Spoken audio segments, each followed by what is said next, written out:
కి స్వాగతం।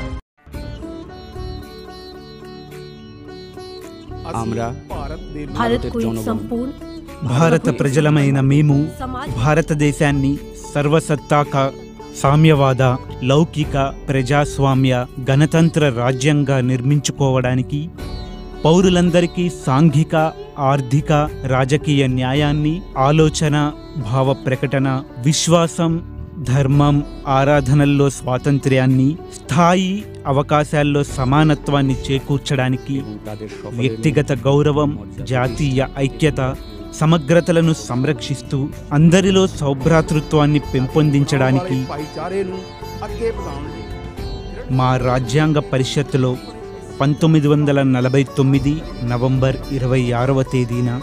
ఈ రాజ్యాంగాన్ని స్వీకరించి శాసనంగా చేసి